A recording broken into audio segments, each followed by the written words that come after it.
My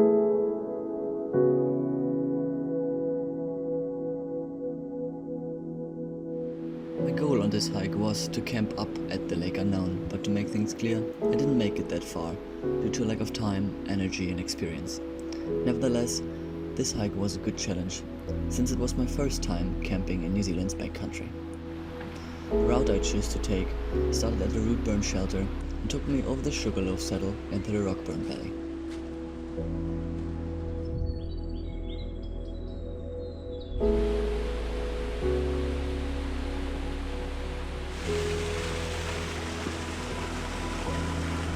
I was already very familiar with this part of the trek, since I have hiked it last year, but in very poor conditions.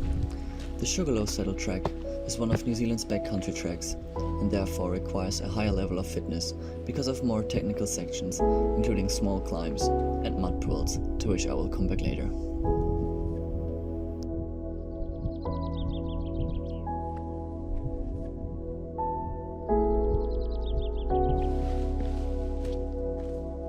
After a steep descent down from the saddle, the trek went on further into the Rockburn.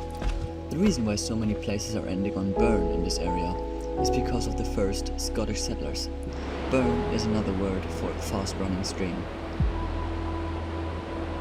The next part of the trek I covered quite fast, since I wanted to arrive as early as possible on the theatre flats and start to climb up to Lake Unkown.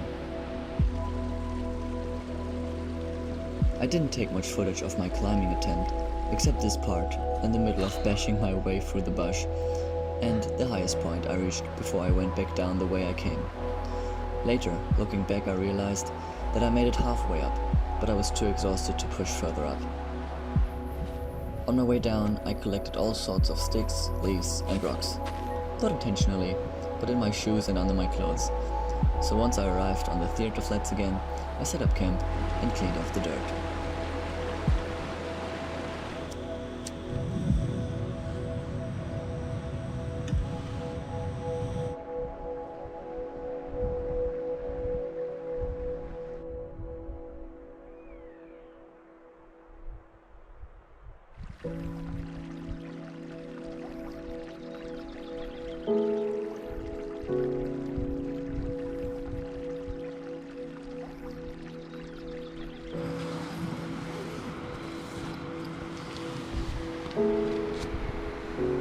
On the next morning, I walked back the same way I came, but now I took my time to soak in the nature.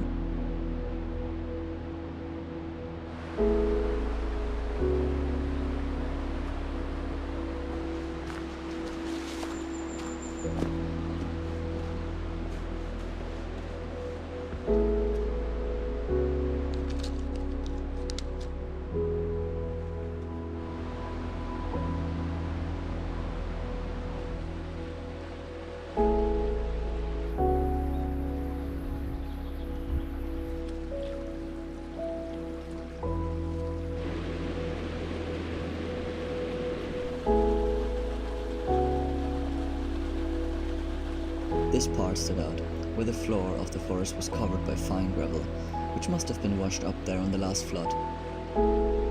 Here's just one example of how challenging backcountry treks can be, since you have to climb over trees that came down in a landslide.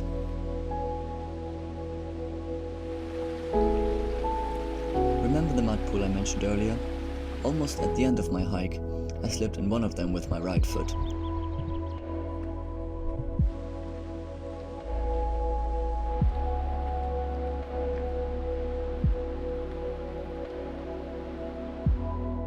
Overall, this hike was a test of my limitations, physically and mentally.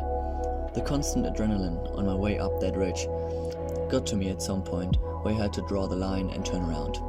At first I was frustrated, but walking in the forest the next morning gave me a lot of gratitude for having made the right decision. It enabled me to enjoy and recognize the beauty of simpler paths.